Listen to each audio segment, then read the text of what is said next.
Hello guys, so we are now in Singapore with Vitalik Buterin, who is a creator of Ethereum, and great to have you here, Vitalik.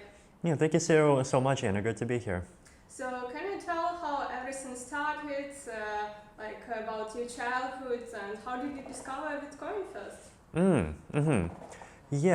So I was, born in Russia, moved to Canada when I was 6, grew up in Canada, went to, Canadian school in Toronto. I first heard of Bitcoin when I was 17, and from two places at the same time. So there was my dad, and also some podcasts that I was listening to online.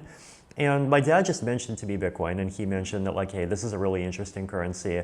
It's a purely digital currency, not connected to any kind of government. And at first I found the idea interesting, but I was kind of suspicious because I did not really understand how a currency could have value without being backed by anything. But then I also, at the same time, or maybe a couple of weeks later, heard about it from this podcast that described it in some more detail and kind of what it is and what some of its goals are. And I decided it was worth at least investigating a little bit. And so I went through the Bitcoin forums, and I was looking for some way that I could participate in the economy and earn some Bitcoin. And I found someone who was offering to pay me 5 Bitcoins per article, which back then was $4 per article, to write articles for Bitcoin Weekly, which was his blog. So I did that, and then I wrote a bunch of articles. Then eventually someone named Mihai Alicia from Romania reached out to me saying he was making a physical Bitcoin magazine. So I started writing for that. And while I was in school, I started getting into more and more Bitcoin things.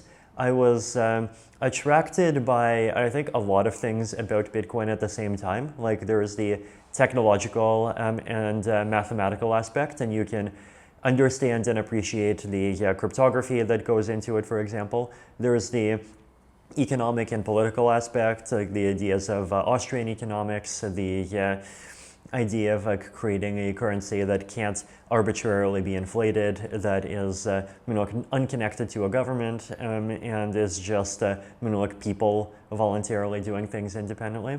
There's the fact that it is free and open source software, and you can personally go download it, you can see what the code is, you can try changing the code, you could see how the entire protocol works and write your own things that talk to it.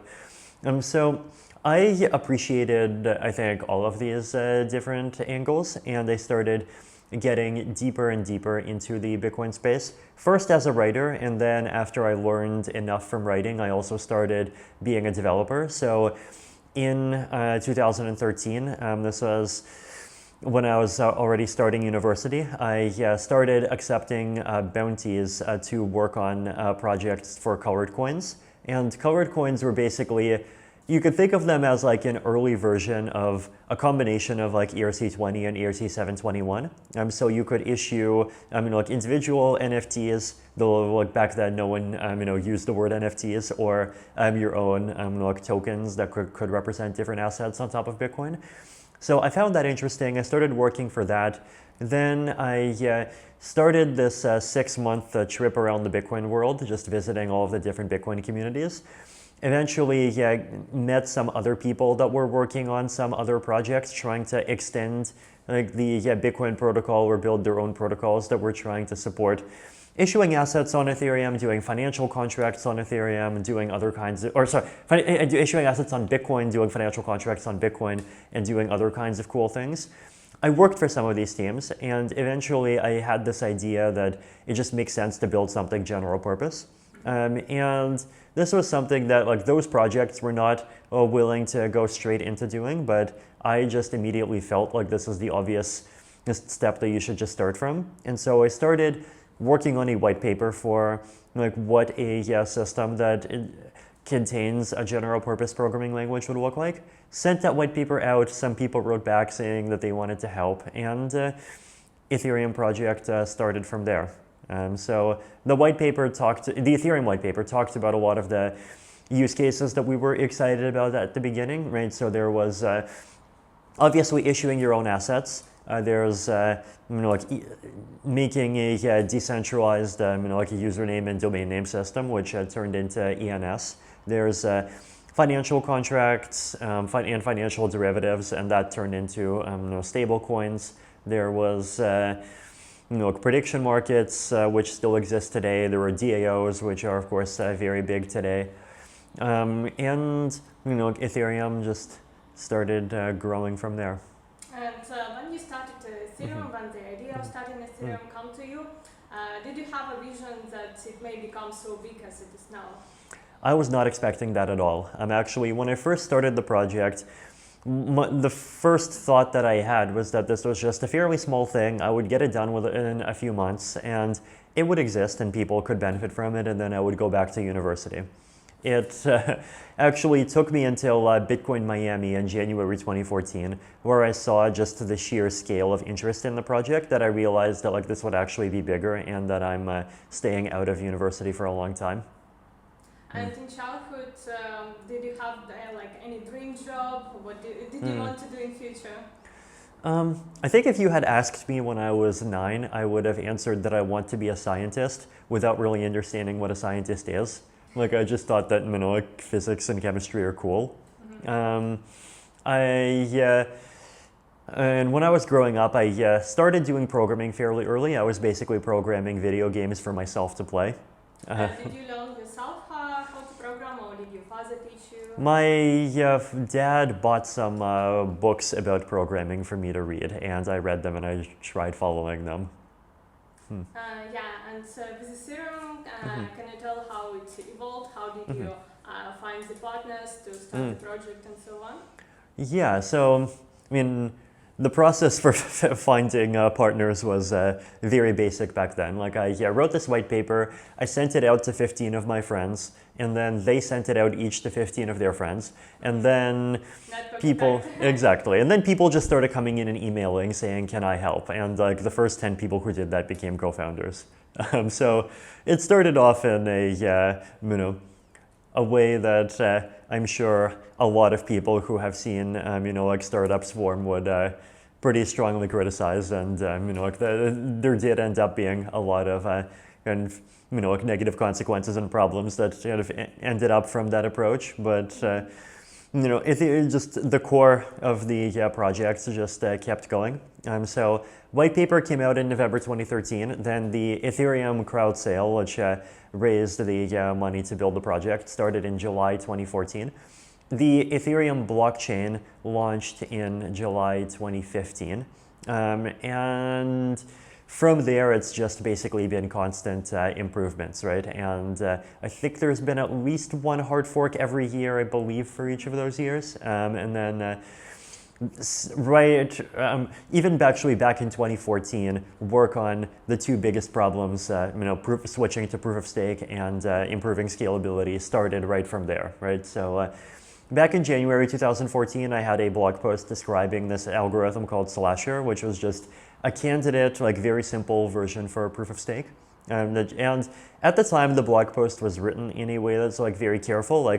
We are not intent on switching to proof of stake, but if a good algorithm comes out, we'll consider it. And here is one possible candidate. But then by the end of 2014, we were very intent. And then for scalability, there was obviously layer 1 scaling research on sharding, and then layer 2 scaling research, which started off from state channels, which were an extension of payments channels, which were an idea from Bitcoin that then turned into the Lightning Network. There was then Plasma, which is this unique thing that you really do need to just have Ethereum. You can't do them on top of Bitcoin. And then eventually our experiments and just learning the limitations of both of those led to roll-ups, which I think in some ways kind of are a convergence between the layer 1 and the layer 2 research, because roll-ups are very general purpose. You can build on roll-ups using exactly the same code that you build on Ethereum, which is something that's not true of channels or Plasma, right? And then roll-ups, the trade-offs that they have is they require you to put some amount of data on-chain. And so roll-ups scale computation, but they don't scale data. And so you still need some kind of sharding to scale data, right? And so the research around data availability sampling started back in 2017, and it continued from there.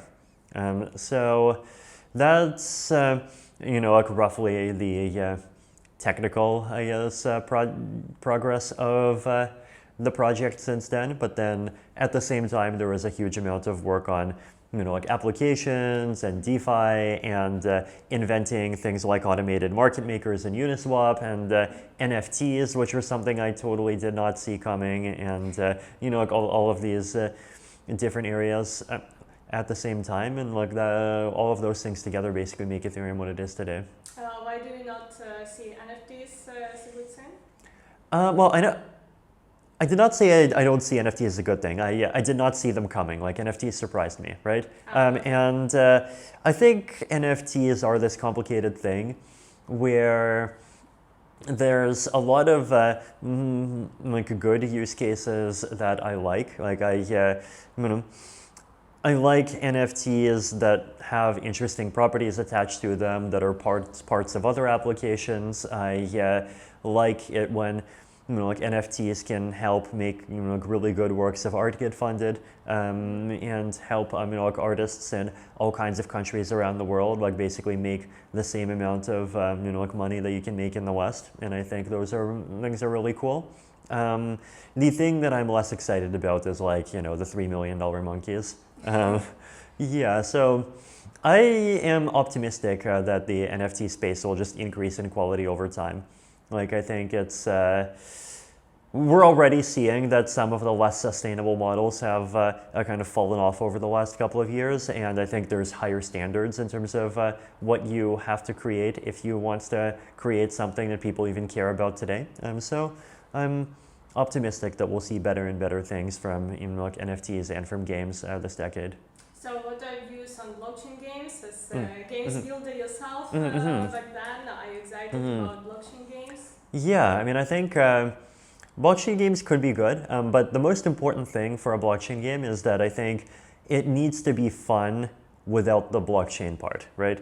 Like I think one of the errors that some things made in 2020 and 2021 is like they used the blockchain and the token casino aspect as a substitute for fun.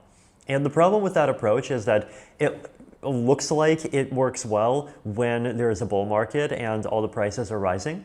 But then once the bull market ends, everyone just loses interest, right? Because there's no reason to stay. And like we saw, I think this actually play out, right? And like we saw like things like Axel Infinity, for example, where they did really well during the bull market, but then they were just not good enough at attracting people and like retaining people during the bear. And like I think it's like valuable to think of this from an economic perspective, right? Like when you're making a game that has a trading component, you're making an economic system, right? And from a currency accounting point of view, it's zero sum, right? For every dollar that someone gains, someone else has to lose a dollar. And so if you're going to do something that does play to earn, someone else has to be playing to spend, right? But then for those people who are losing, like ETH or whatever currency on the accounting table, for them to stay, they have to be getting some other kind of value that drives them to keep staying, right? And like this has been done in the past, right? Like basically you just have to make a game that's fun. I mean, I think EVE Online is a good example of this. It's not a blockchain game, right? But it was like the game that made headlines back in the early 2000s for, like, oh, major space battle happens and a $25,000 ship has been destroyed, right? And back then, like $25,000 was impressive, right? Like I remember reading that as a kid, and like I knew that like $25,000 is like a year of like the average person's salary. It's enough to buy a car, and like it's just a purely virtual item. And in 3 hours of playing a game, somebody loses one, right? So at the time, like this was like really impressive and really mind blowing. But obviously the players kept coming back, right? And the reason why the players kept coming back is that EVE Online is actually fun. So like that is the sort of thing that I think someone making a blockchain game today has to replicate if they want to be successful. Like for the people who are gaining money, like okay, it's play to earn and that's fine. But like for the people who are like losing money so that the others can gain, like they need to have some other non-monetary reason that is like worth the cost to them for them to keep coming back, right? And I don't think that the first round of blockchain games really provided that, but I am optimistic that people kind of learn the lesson that that is what you need to have. And do you still yourself play? Not really. I unfortunately do not really have much time for game playing. And what use cases of blockchain application excite you? Yeah, I think there's a few different categories of blockchain applications that I think can be valuable, and like I wrote some of this in a post I made at the end of last year. It's called "What in the Ethereum ecosystem excites me," I think, or something like that. Right? If you go to my blog vitalik.ca, like you just Control F for that and find it. But the summary there is. I think the currency applications just continue to be really valuable for people. I think it's sometimes easy to sort of dismiss them as being basic and boring, but it's important to remember that like they are a big part of what a lot of people, especially in the developing world, just need and care about, right? And when I've been to places like like Latin America or Africa, I mean, the NFT markets exist and they're valuable, but in part one of the reasons why is because they provide a way for creators to make a living. Blockchain games are also valuable, but in part also because the play to earn aspect gives people a way to make a living. But then the other big thing is just people need places to save money, and people need to make transactions, and a lot of people are just in countries where that is really hard, right? And that, so just giving people those basic tools, I think, is really important, right? So that's currency applications. Then another cluster of applications that excite me is everything in the space of like identity related things, reputation related things, and like maybe decentralized social. I view it as like a big cluster because I think there's this many-sided network effect where different things really plug into each other, right?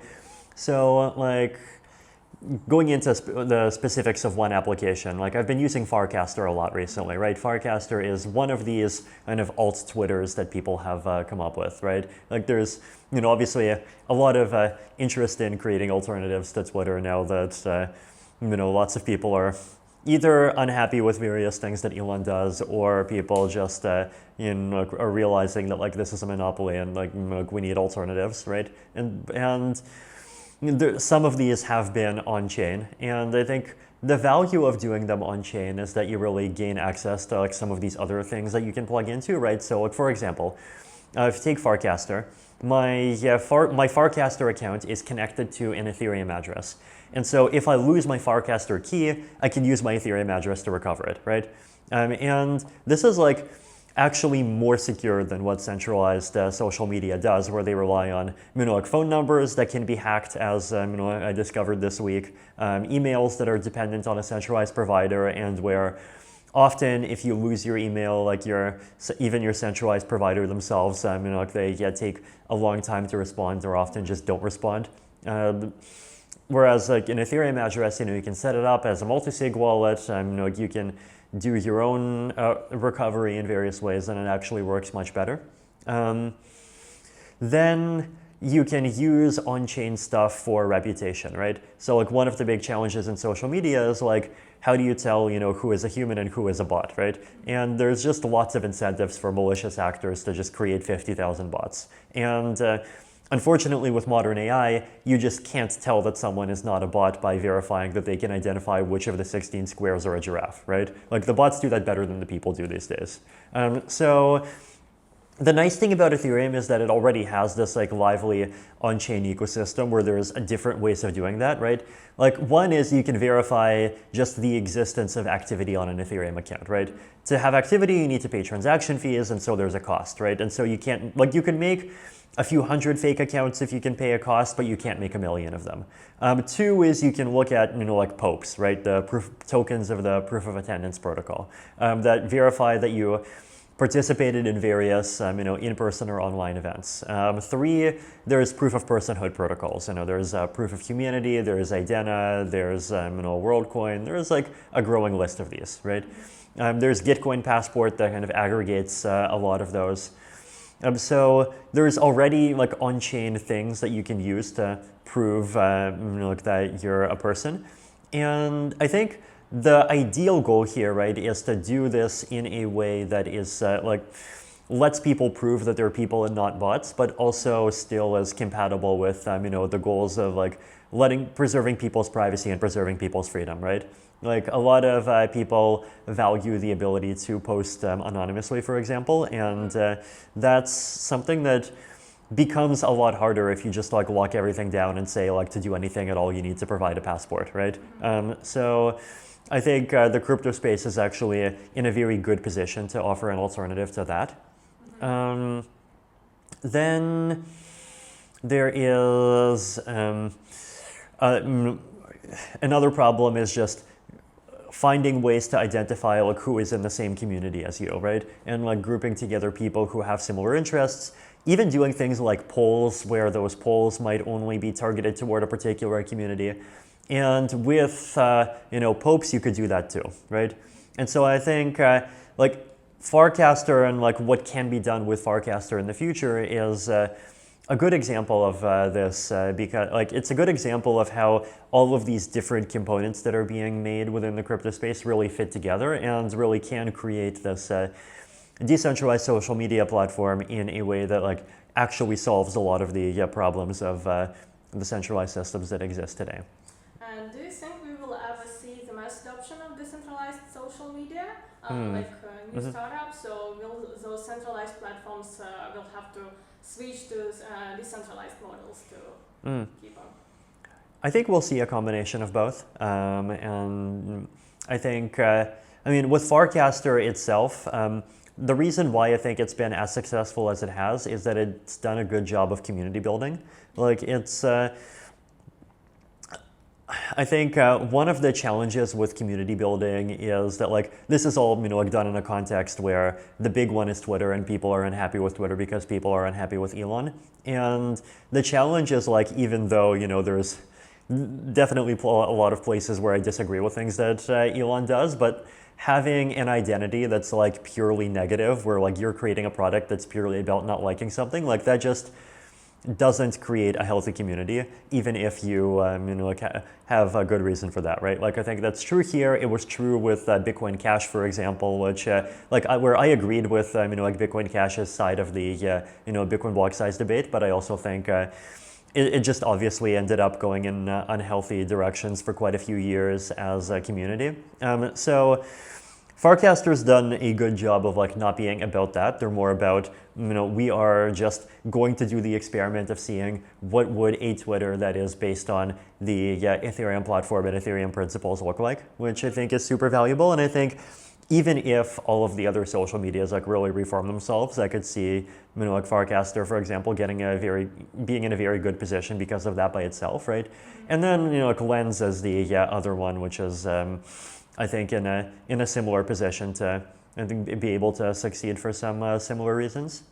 So like I think it's just important to remember, right, that especially social things, they don't just compete on quality. Like you're not selling a technology, you're selling a community, right? And so there's all of these other factors that are independent of like whether you're actually centralized or actually decentralized that just matter a lot, right? But what I expect to happen is I think some combination of new platforms succeeding and old platforms being inspired by either ideas from the decentralized world, like I think Community Notes is a good example, right? I think there's aspects of the at least ideas that have been thought about in the decentralized world that seem like they've kind of inspired a lot of the approach. And like it is still a technologically centralized system, but it's open source and you can download and you can see the data and you can verify it yourself. And like I hope to see more things that look like that, but I also think we could easily see like other deeper kinds of integration, right? Like if other forms of proof of personhood become successful, then like it would be interesting to see them like apply using that for verification. Zero knowledge proofs for verification, I hope, will start getting used a lot. So I think there will be like individual components and individual ideas that will get absorbed, but I think there is also a place for these projects that really try to go stick to the principles and the community and go deep. And you recently as well released a research paper on the privacy and the implementation of privacy proofs and zero knowledge proofs to be compliant, but not to preserve the privacy features. So can you tell more about this and why does privacy matters and how this problem may be solved and implemented maybe by the government bodies or corporations in future? Sure. I mean, I think privacy is something that we as a civilization have always had for thousands of years without ever really thinking much about it, right? Like it's just like physical cash is completely anonymous, and like we've used that for several years, and a lot of aspects of the physical world, like just people's ability to have a conversation that is not recorded, is something that's just been part of the world basically ever since the world started and people started existing, right? But a lot of these things are really, I think, in danger of being eroded very quickly now that the digitization transition is happening, right? Like we're seeing a rapid switch to, a cashless society and CBDCs, and even when CBDCs are not being used, like these various kind of corporate payment systems, and those systems do a pretty horrible job of protecting privacy, right? Like it's, there's a backdoor that can basically see like everyone's financial history, and like unfortunately, there's definitely people that want to try to make us apply a similar thing to people's ability to have conversations, right? And I think this is a big risk. I think it's a big risk because privacy is an important protection for individuals and for groups of people that are not lucky enough to, have their own government or have, like some kind of powerful entity protecting them. And it just allows them to exist and to be themselves and to, have their lives without, like having everything that they do be kind of subjected to and being judged by, like these really powerful, social organisms that are just like way stronger than any of them, right? And I think this, this balance of power between, like small actors and big actors, I think there's a very big risk that the default direction of at least the next wave of technology over the next few decades to really go in the direction of empowering the bigger actors. And I think this is something that could be really dangerous. It's, it can empower dictators, obviously. It could empower large corporations to maintain a very powerful position in a market that like other people cannot break into. And privacy to me is like a really strong and important protection against that, and just against much simpler things like people, being able to have conversations without some risk that like the data gets leaked 5 years later and then they just get, judged out of context, like socially for that, right? So I think privacy is valuable, and I think we stand a big chance of, really losing it. And a lot of the work that's been done by cryptographers for the last half century has been about really trying to preserve and expand the space of privacy, at least in the digital realm. And like it's had a lot of successes, right? Like, we have end-to-end encrypted communications, which I think is amazing, right? In the case of money, I think the challenge there is that like one, people being able to have privacy with their money is just important, right? Because modern,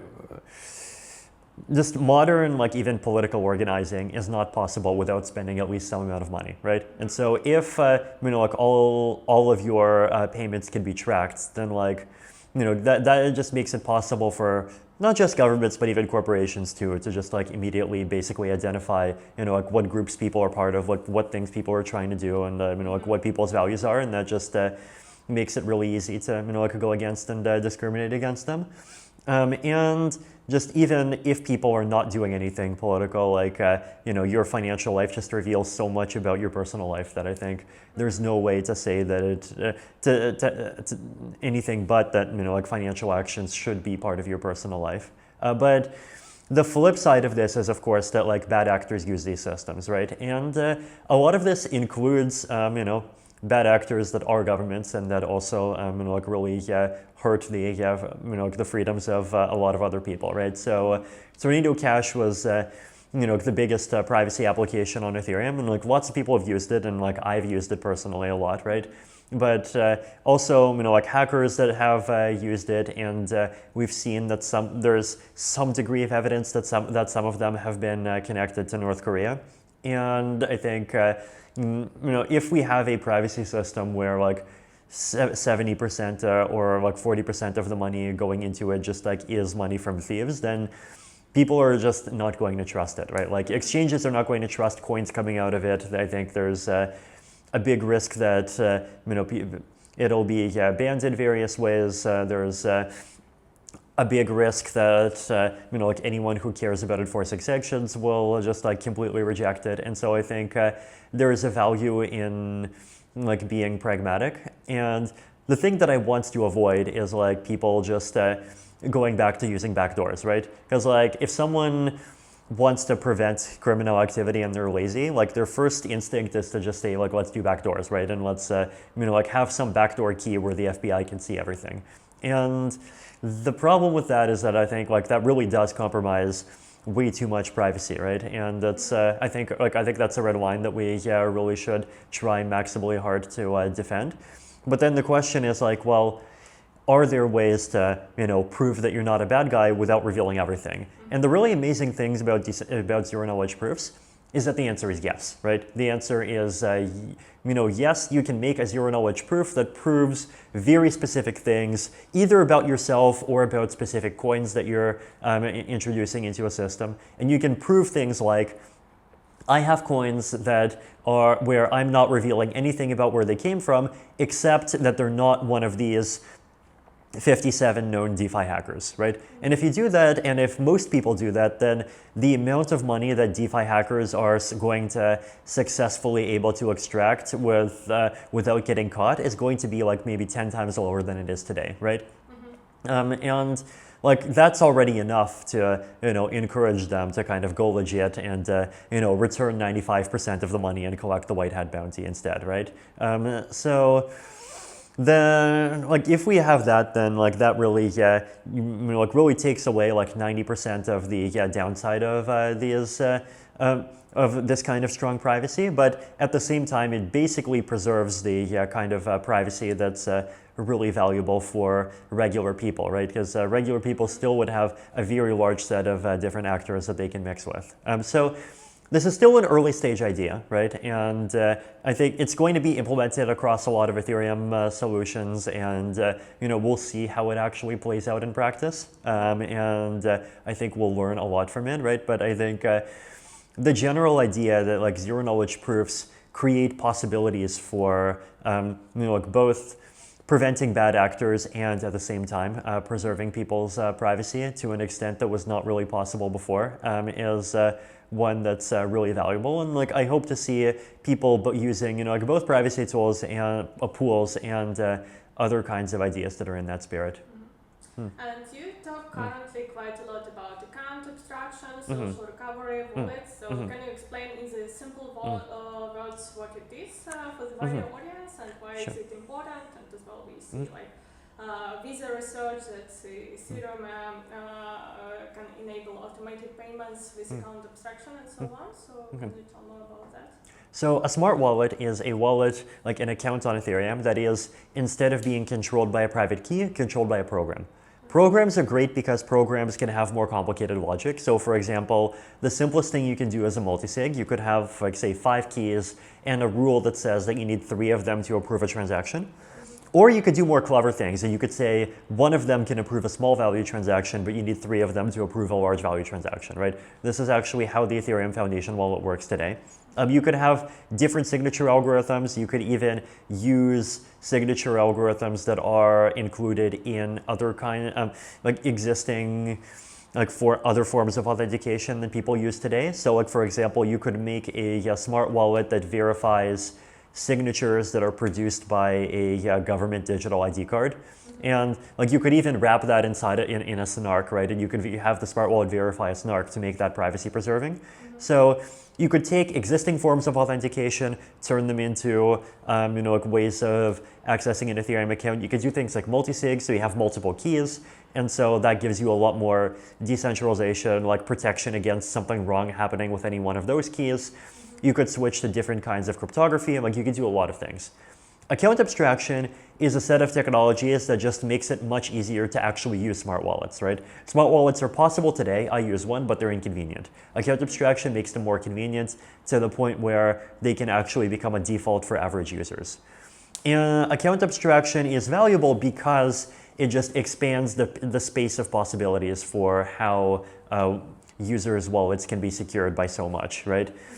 So like, for example, if a new user joins Ethereum and let's say all that they want to do is they want to deposit $500 and trade it in a prediction market, the biggest actual risk to that new user is that because they're not an experienced Ethereum user, they're just going to somehow forget about the wallet and then a year later just like accidentally lose all of the details for how to access it.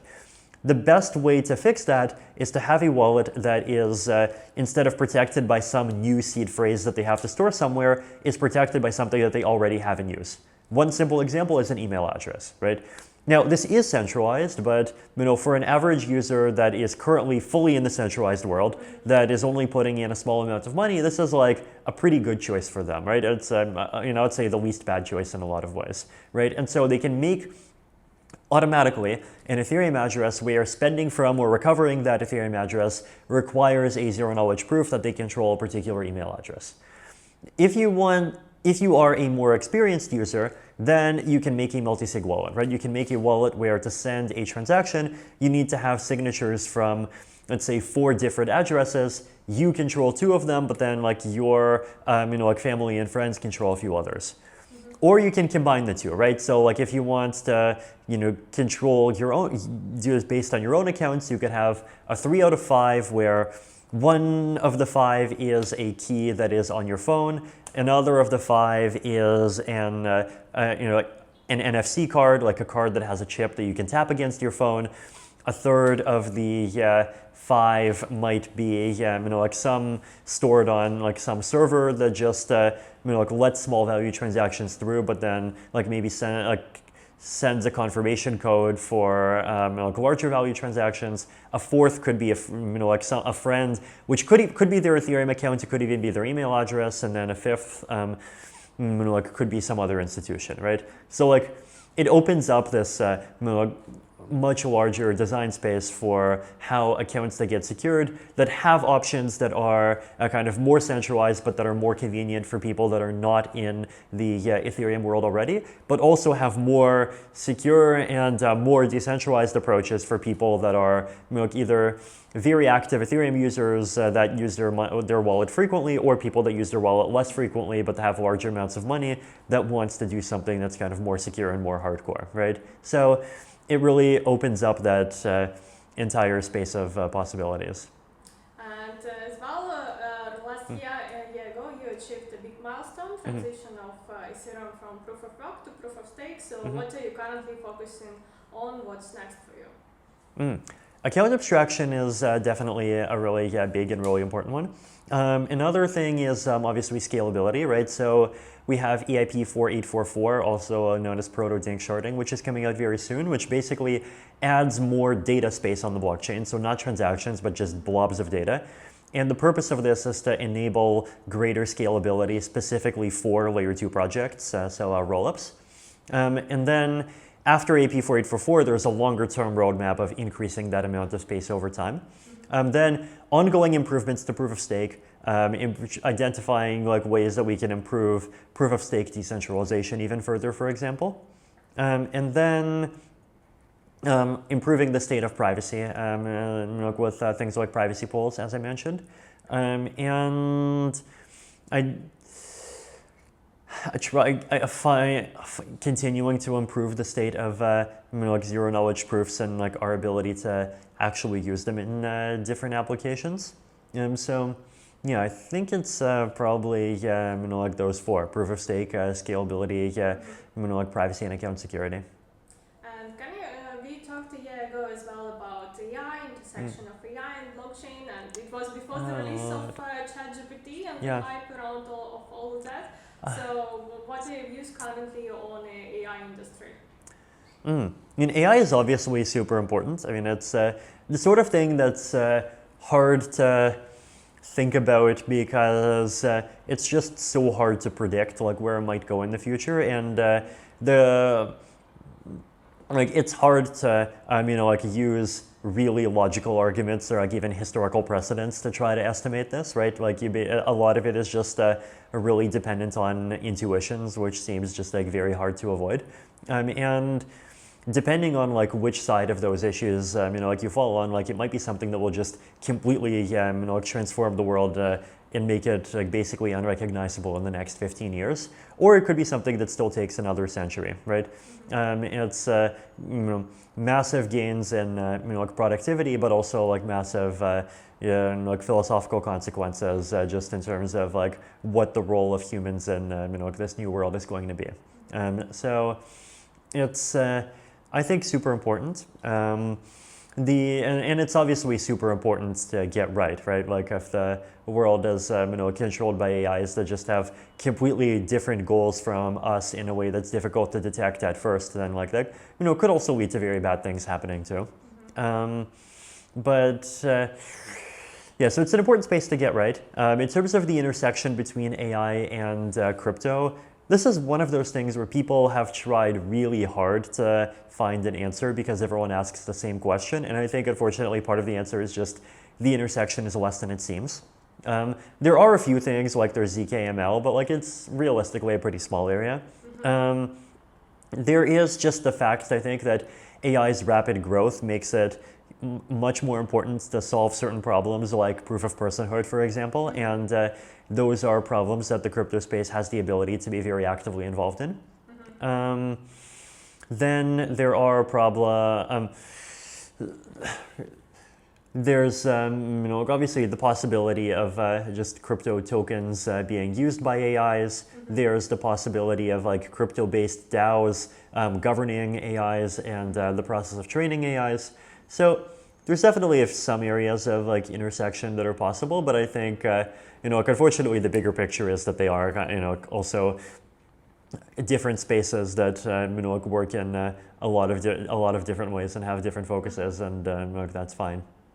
What about, for example, blockchain data analytics by AI, or for example, implementation of AI and ZK for the healthcare data analysis for the patients or something like that? Yeah, I think a lot of those like fairly small use cases exist, right? So in the case of like privacy pools, for example, like we have to construct these what I call association sets, like the sets of which subset of deposits are you proving that you're coming from, and that requires like just being very fast, and AI could do a good job of that. Then for healthcare applications, I mean, I think this is where ZKML comes in, right? Like you have AI algorithms and you're protecting privacy at the same time. AI is doing trading, obviously. Yeah, that's been around since the beginning, and like they don't talk about it because if you have a profitable algorithm, why would you tell other people how it works? But it's happening. I think there's a lot of these kind of smaller things, and like especially as blockchain-based applications become more sophisticated. AI's trading in prediction markets is another interesting one, right? I think there's a lot of like micro prediction markets where AIs probably could do a better job than humans of trading, of even providing like initial probabilities for certain questions and acting as market makers and like all kinds of roles, and that might improve liquidity and like kind of keep making prediction markets even better. So yeah, I think there's a lot of these like small use cases. I mean, like, I don't think there's like one super granted huge answer, but like there's definitely a lot of these different areas of intersection, like at the edges that I think are definitely going to be quite important. And in spring as well, you made like a special gathering for 2 months, Zuzalu. So can you tell more about this?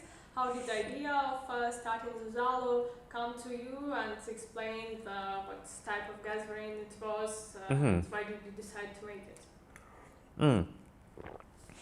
So Zuzalu was basically this crazy social experiment, I think, in the space of like ideas like creating new cities, creating new communities, or bringing online communities offline. I mean, like network states and all these kinds of ideas.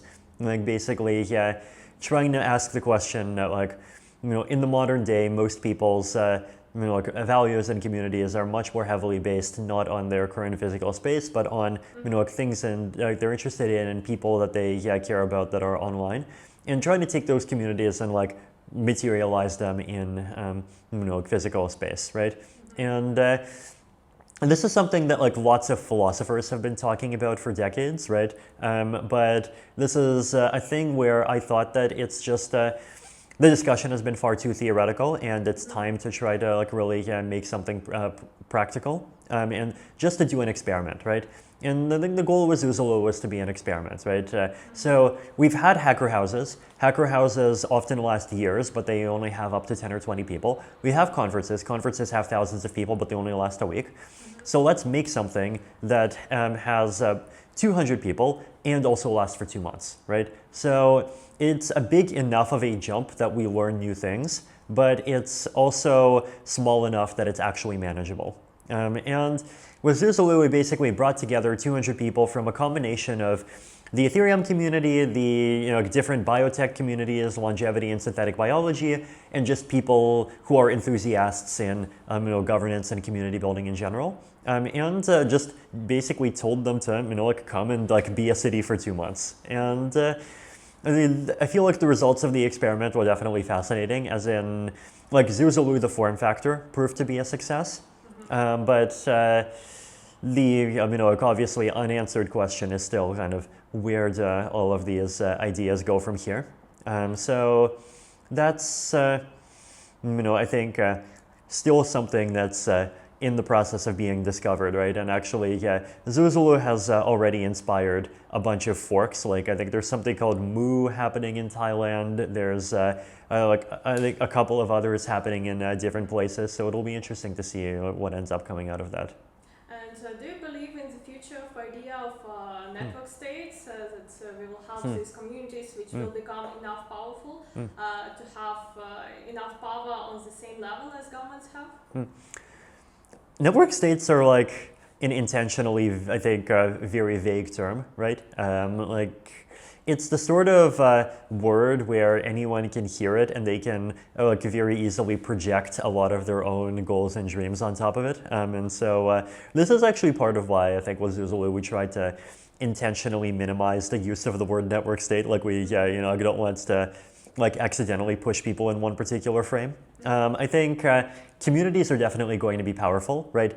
As a community, you have the ability to do lots of things that as an individual you cannot do, right? So like one example in the longevity space is, a lot of people have heard about Brian Johnson now, right? Just because he's this, like very fascinating kind of larger than life character. Basically, like 100 millionaire who spends basically his entire life doing all kinds of crazy exercise and like a highly optimized diet and taking all kinds of like supplements and other kinds of treatments and lots of tests, and basically trying to live as long as possible and be healthy for as long as possible. But then, you look at Brian Johnson and just obviously realize that like both from a money perspective and from a time perspective, this is something that's just totally impractical for normal people, right? But that's what you have to do as an individual. If you're a community, you have economies of scale, right? Like I think anyone who's ever cooked, right, will know that cooking for 4 people is less than 4 times as hard as cooking for 1 person, right? And might even be less than twice as hard. If you're taking the effort of figuring out some, set of supplements for one person, well, you can just copy that work and you do a little bit more and you have the exact same stuff for 200 people. If you want to do measurements of one person, you have the equipment that's already there, and then you just form a line, take a little bit more time, and you can do it for everyone, right? And so one of the sub-goals of Zuzalu, I think, was to try to take the initial steps toward making a kind of Brian Johnson blueprint menu for the everyman, right? Like figure out what is the subset of that you can actually do in a way that's like money affordable and time affordable for ordinary people. And so we had this breakfast like menu where we cooperated with a local restaurant, and they did this breakfast buffet where we told them like one of the conditions is we cap the price at $15 a person per day. And that way, we did end up losing some of the expensive ingredients, but we gave like a healthy breakfast that is like low carb, follows like a lot of the principles, and that a lot of people really liked and appreciated, and that at the same time was a good opportunity for people to like have basically a social gathering space every day, right? And then there was also this culture where a lot of people would do cold plunges every morning. Like we organized a gym. So, like really did all of that kind of more complicated stuff that's like more difficult to arrange for one person, but if you're in a community, it's like right there, right? And trying to like basically make like the best out of that, right? So like that's I think one example of how communities can be like powerful in a way that individuals are not. And the question of like what this means for politics, I think, is one of those big unknowns, right? And I think the reason why it's a big unknown is like, first of all, we have seen a lot of signs of governments actually being open-minded to this stuff, right? Like there's lots of countries that now have things that are called, digital nomad visas, for example, right? And I think 10 years ago, the mindset was more that like digital nomads are this kind of weird gray zone thing and nobody knows whether or not they're actually violating immigration and employment laws. But, governments have actually stepped up and been welcoming toward them. And got created these visa categories that made it very easy for people to stay in specific countries for medium length periods of time. Then we've and like when we talk to people about these ideas of like organizing Zuzalu type things, like lots of people are very open, right? But then like the conversation started with network states, right? And like Balaji, who came up with the term, he has these like really grand political visions and like those values of like trying to like basically create a future of freedom that like actually works even in a world where the United States ends up failing in various ways.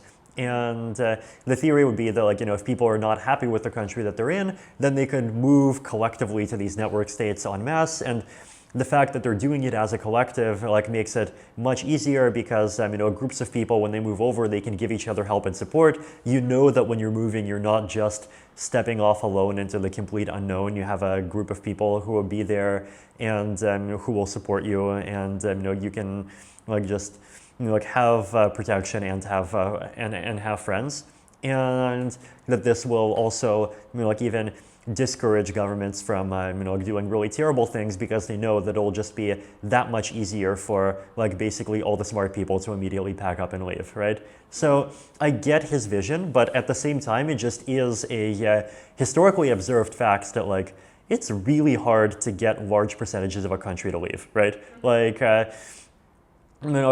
lots of countries around the world just like do things that are like pretty terrible and like pretty traumatic for people, and a lot of the time the percent of people that leave is like only a couple of percent, right? I mean, I think there are exceptions, right? And like obviously 10 or 20% of the population of Ukraine has like moved over to other parts of Eastern Europe, and like I was actually like happy to see the willingness of like places like Poland and Germany to like be a home for people, right? But which is good.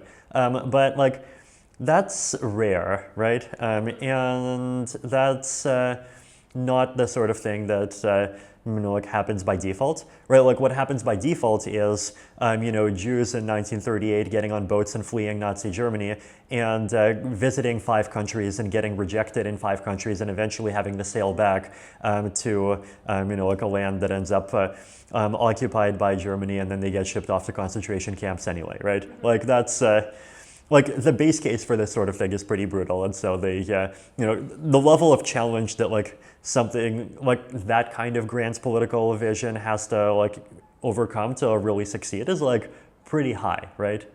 So I think but at the same time, I think some like Zuzalu style things, like they don't have to like go all the way and like succeed at this, grand political vision to be something valuable, right? Like just having medium-sized communities and like possibly even creating the 21st century version of universities and like helping people be with people whose values are more aligned and creating new homes for people and enabling more cultural experimentation like is itself something that's like quite valuable, right? And so I think where along the spectrum of impact this is going to be, like we don't know. Like I'm not the type to just like assume that things are going to take over the world, right? Because I just know that most things, like everyone has that dream, but most things fail at the dream. And even the people who succeed at the dream, it's always like some 45-degree angle thing away from what they originally intended. But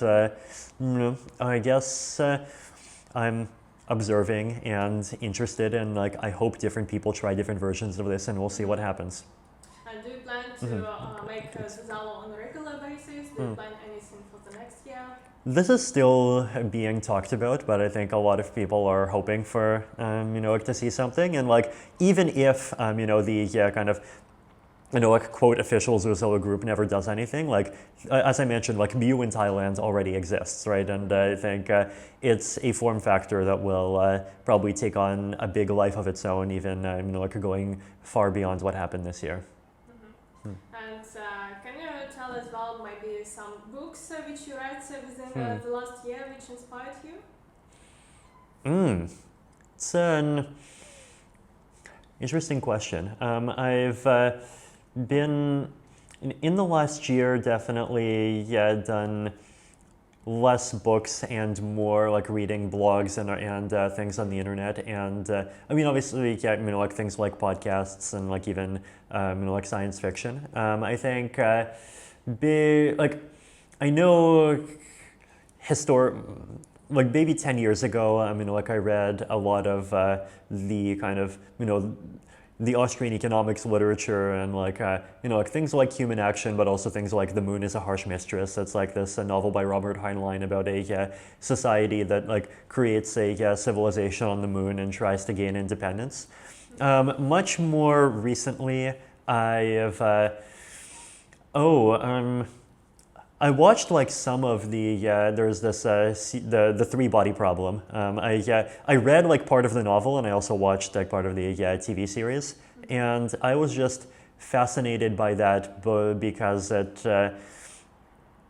just really like it presents its world and it presents its worldview in a way that it's just like totally different from things that we're used to, and it's like useful to I think like think about those things, and I think like there's aspects to the worldview that gets presented there that I disagree with, right? Like there's always this kind of mentality of like, oh, the world is super dangerous, and like basically the 5 big countries have to get together and figure things out, and like no one else gets a seat at the table, and like that's like not the kind of world that I want, and not the kind of mentality that I want to like see get bigger. But there's this aspect of just appreciating the the vastness of the universe, and just like how lucky humanity is to have been born, and sort of how significant and how small we are at the same time. And other people who you admire, who inspire you? I think a lot of people, there's like specific aspects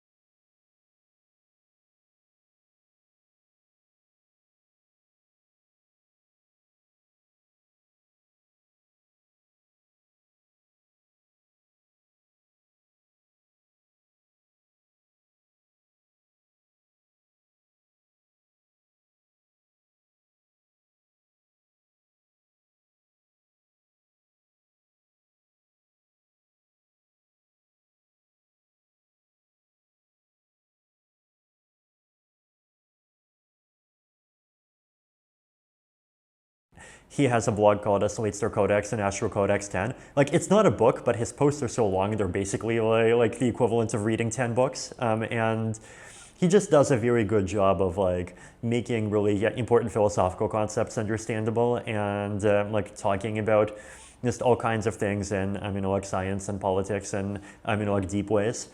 Other people have told me that my writing style is kind of inspired by his. I think, I kind of have to say, I think in Zelensky, I appreciate his, like just soft power leadership and, like his ability to just, like be a figure that kind of rallies and like inspires people in, like that way, right? Like just, like not just giving out the orders, but just, like being the face and, like really rallying people behind a cause. Then, let's see, Eliezer Yudkowsky, I think, alongside Scott Alexander, the two of them are kind of similar characters in a lot of ways. There's like a collection of different intellectuals that I admire just for their ability to basically stay sane over the last 10 years when so many other people have gone insane. There is also within the Ethereum community, just a lot of the different researchers for their ability to kind of step up and just do really interesting things. Like like Justin Drake, like Dinkrad, like Xiaowei, Aya, the foundation's executive director, who really pushed the philosophy of subtraction. The different like people who have like really kind of stepped up and kind of sort of made a piece of Ethereum their own and just like really put their souls into just like making that piece as great as possible. So who is the most influential people you met left the most lasting impression on you? Like you mentioned Steve Wozniak. Can you tell more about meeting with him and maybe some other people you were really impressed by?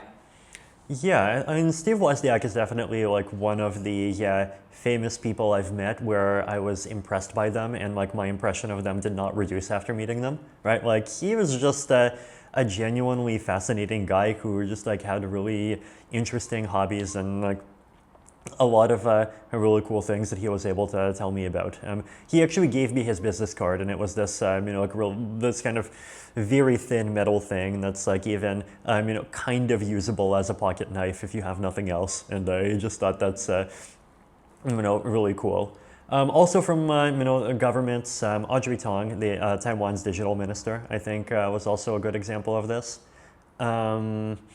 Like she just had just all kinds of interesting ideas of her own, and she has her own history of the being involved in like Taiwan's like democracy movement, and then Gov0, which is trying to like create a kind of more democratic like e-government kind of infrastructure for Taiwan. Then.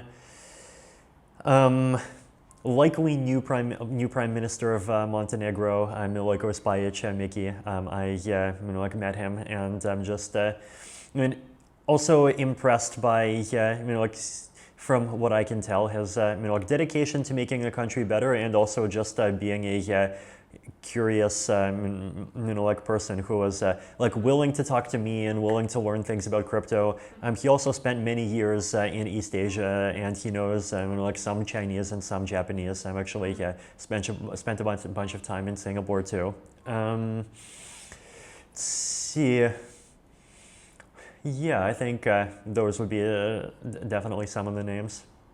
And how do you see the crypto adoption in different countries? Where do you see the most activity in both in terms of regulations and as well in terms of people adopting and using this technology? So for the last 1.5 months, I've been in basically East and Southeast Asia, and I've been impressed by how much progress there has been here. Like, I remember 5 years ago, they had exchanges and they had mining, but in terms of like research, for example, there was basically nothing interesting happening in like all the longitudes between Tel Aviv and San Francisco, right? Like now that it's just changed so much. Like with ZK Snarks and ZK EVMs, there are multiple, Chinese ZK rollup projects. And of course, like now, a lot of them have a lot of people in Singapore as well. They're with ERC4337 and account abstraction. Like I saw 2 projects working on ERC4337 wallets in Taiwan. I visited Japan and I talked to some people working in Japan. I actually discovered that like a huge part of the Ethereum Foundation's privacy and scaling team is based across East and Southeast Asia. And they're just very enthusiastically working on all of these different ideas. Then in Singapore, there's more and more things relocating here, obviously, and I feel like the level of just a kind of local talent and like understanding on the research side is really improving. In India, I had similar impressions. I remember on my previous visits, there were definitely much less happening, but now like I visited Bangalore and I got some like very deep insight and questions that like reflected, I think, a really sophisticated level of knowledge of the technology from people who were in just asking me things there. Like there was stuff on zero knowledge proofs and even like using hardware to accelerate zero knowledge proofs. Like stuff on soulbound tokens, stuff on all the different details of account abstraction. And like it was a pretty sophisticated discussion and it impressed me. And is there any special skill you can do now but you would like to learn? Good question. In terms of languages, I'd probably want to improve my Spanish more at some point. It's in terms of other things. I mean, I always like want to keep like actually being up to date on like all the different technologies. So like I want to like properly play around with AI more. I've done a bit of that, and like I want to keep like improving on that side.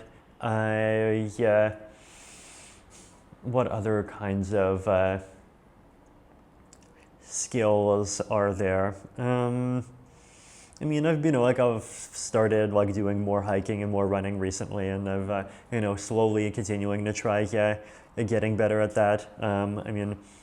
Like keep playing, like chess and like playing Go sometimes. Like want to keep improving those.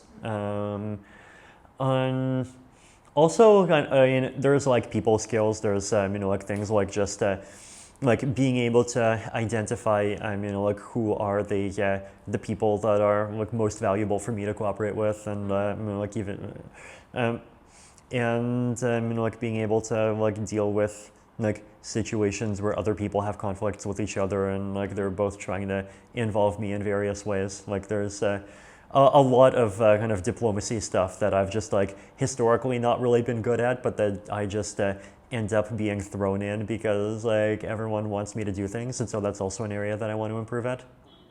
And do you use ChatGPT or any other AI tools on an everyday basis? And like, can you share which applications you use and for what purposes? So I used ChatGPT. I've also used the Stability chat now, somewhat now that it's come out. I use that for a few things. One is just like asking specific questions that I want answers for. One is for like writing code. So I find that the thing that ChatGPT is best at is writing code that uses like APIs or libraries or like tools that you did not really know about, right? And like it even sometimes can like take natural language tasks and convert them. So like for example, if I have a spreadsheet and I wanted to do something like identify the rows where the thing in the third column multiplied by the thing in the sixth column is at least 0.6, and sort those by the thing in the fourth column, and then identify all of the items in this other spreadsheet where the thing in the fourth column is the same as one of the items in the first. Then like I can describe something like that in English, and like the AI just writes the code, and like usually either it just works immediately or I have to like fix one pretty obvious bug and it just does it, right? Also for translation, I think ChatGPT often does better than even Google Translate. for helping to learn languages, like if I want to understand the grammar behind a particular sentence, it does a really good job of doing that. The things that it's less good at are basically things where there aren't like many millions of examples to learn from, right? So like very obscure languages, ChatGPT is pretty terrible at. Also using APIs that are like a lot of the more obscure Ethereum APIs. Like if I tell it, for example, write code to do something in Ethereum without using the Web3 library, it just is not able to do that. It often just keeps using the Web3 library even though I tell it not to, right? So there's a lot of things like that, and like I think the more you use ChatGPT, the more you kind of know where it's good and where it's not good. And like you even if you ask it a question and if it gives you an answer, like you get an intuitive feeling for like what parts of the answer you can trust and what parts of the answer like you really want to like check over yourself. So yeah, those are the things that ChatGPT has been good at. Like it definitely does increase my productivity by quite a bit. Then I mean, I use like either like Stable Diffusion or the various other AI drawing things to draw images, and like I use those images in like things like my posts and my slides quite a bit. Yeah, so that has been it so far. But I mean, I'm sure as AI gets better, I'll use it in other places as well. What's your biggest dream? That's a good question. I feel like I'm not the sort of person to have one dream. I'm the sort of person to have, a lot of dreams, right? Like, I mean, obviously dream of, like a world where, that can be more, like more free and more open, and where the tools that we're building in the crypto space can be a big part of actually making that happen. I dream of, humanity as a whole really succeeding and like ending disease and like becoming a multiplanetary civilization. I also just dream of like both like myself and all of the people I care about, just like having a good and happy life. So I think all of those things, like the large and the small, are important to me. And you mentioned multiplanetary civilization, so do you think in the future we can travel between the planets, and would you take that ride to space? I think we'll absolutely get there. I think, I mean, I won't be the first one to go. I might be like the 100th person to go. It's interesting. Like I think before we're really ready to do space, we need to get better at doing Antarctica first, right? Like I think of Antarctica as being like kind of like the the tutorial ground of going to space, right? Because it's an environment that's definitely somewhat harsh, and like you have zero infrastructure, but you still can like breathe the air without wearing a helmet, right? And like if you're in the part of the Western Antarctic Peninsula that's like close to Latin America, like you could even take your helmet off and breathe the air in the winter, right? So like if we can't do Antarctica and enjoy Antarctica, we're not going to be able to enjoy the moon, right? So start with the simpler things, but yeah, I mean I would definitely like love to like actually be part of that myself at some point over the next few decades. And are there any exotic extreme countries you haven't been yet but you would like to visit, like Antarctica or something like that? Good question. Yeah, I mean Antarctica is definitely up there. Let's see, what other exotic extreme countries are there? I mean, I feel like I've been to Svalbard now, and that's the northernmost significant settlement in the world, so that's pretty exotic in its own way. There's like very far away ocean spots, and like things like Galapagos and the Eastern Island, but those kind of feel almost less interesting than Svalbard.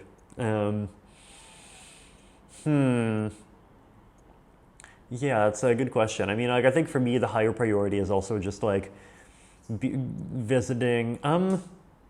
In the near term, definitely wants to like go to more places in the Middle East. It's kind of the one region that I've relatively ignored, and I think, well, the Middle East is interesting because there's just a lot of definitely a lot of culture there that's like like far from things that I've and places I visited so far. Also, definitely a lot of really interesting things happening.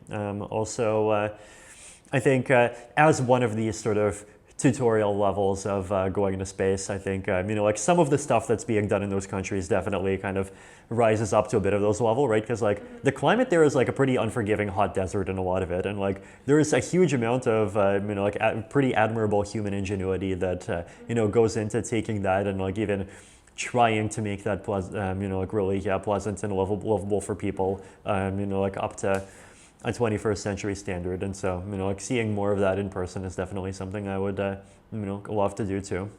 So, yeah, that's, like also on my list to figure out when I can, like visit more in the near term. There's like places that I totally somehow have not been to yet that are almost a bit embarrassing. Like I have not been to the Philippines yet. I have not been to the Brazil yet, and it's kind of fill the gaps there too. Mongolia seems fascinating, but I don't know. I mean, the other thing is that like I've also been trying to like decrease the amount of traveling that I do recently and like spend more time getting to like more deeply know a few particular places. And so, I'm definitely not kind of rushing out to go and like spend 3 days everywhere. I'm trying to kind of be, like more slow and, like more deliberate in my, I guess, both physical exploration and cultural exploration, and like, I get to know specific places better. Who is your favorite chess player and what is your favorite opening? Good question. Favorite chess player, that's I kind of just want to say Alexandra Botez. Like I think in addition to just being a good chess player, she just like seems very fun as a person. And I think that's like I've always enjoyed the time that I spent with her. I think with openings, I'm honestly pretty boring. Like I'm in e4, e5, knight f3 kind of person. Chess has been interesting. I think it's it's interesting in how like to me it's a metaphor for so many other kinds of like difficult questions in life, right? Like like even questions like to what extent do you judge each situation individually, and to what extent do you try to stick to principles, or like what does it mean to be neutral or to be unbiased, right? And like if you think about this, like you're in the middle of a chess game and you're in the middle of a complicated chess position, like. And then you realize there is no such thing as the neutral chess move, or there is no such thing as like a chess move that is obviously not terrible, right? Like it's just a hard game where there's just like a high level of like actual skill that's just and like actual a combination of I think like principles and situation specific judgment that's just necessary to like even pass at a pretty basic level, right? Like you can say things like a queen is worth 9 pawns and a rook is worth 5 and a knight and a bishop are worth 3, and then you go the next level and then you realize that like wait, 2 bishops are actually worth more than twice as much as 1 bishop, and like 2 bishops are better than 2 knights, but 1 knight is better than 1 bishop, then you start thinking about like like what position are the pawns in, and it it gets pretty deep pretty quickly, and like you start to like realize that like wait, the world is like this too, right? It's like a land that brings many challenges, and like there's unfortunately no simple rule that you can follow to make sure that you're always doing the right thing, and like that's just part of the challenge that the world brings. So I think that has been fascinating for me. The other thing that's fascinating for me is the difference between 2-player games and multiplayer games. So like I've played chess and Go a bunch, but then multiplayer games, like, they're saying like Settlers of Catan is like popular in some, like friend circles, and I've played it a bunch. There's others. One of the fascinating things about 3-player games or multiplayer games that's different from 2-player games is that in a 3-player game, in a surprisingly large class of situations, the weakest player is actually the one who's most likely to win, right? And like there's some specific scenarios where you can even mathematically prove this, right? But basically, the reason why is like actually pretty simple, right? It's because the first best player is the most afraid of the second best is most afraid of the first, and so the top two kill each other, and so the third has a surprisingly good opening to kind of hide a bit and succeed, right? And then the other one is like an advantage at the beginning does not necessarily mean that you win, right? Like in chess, if you just like eat the other guy's queen on the fourth move, you've basically won unless you do something really horrible later, right? But in something like Settlers of Catan, if you're like 3 points, like bridges or whatever ahead of everyone else within 3 moves, so like everyone else gangs up against you and like you often end up losing, right? This is like, and it's interesting to me because like I've written a lot about like coin voting governance and like fundamental challenges of governance and like uncoordinated and coordinated games, and like one of the things that I independently realized is that there are results that you can prove about the 2-person case to make the 2-person case really clean, but then the results that, like once you try to translate those results to even the 3-person case, they just completely break and you have total chaos and instability. And like I think the difference between something like chess and something like Settlers of Catan is like actually surprisingly similar in that way. So I find that a fascinating metaphor too. Great analytics. Mm-hmm. Thank you for such an interesting conversation. Great to have you. Yeah, thank you too. I know it's good to be here.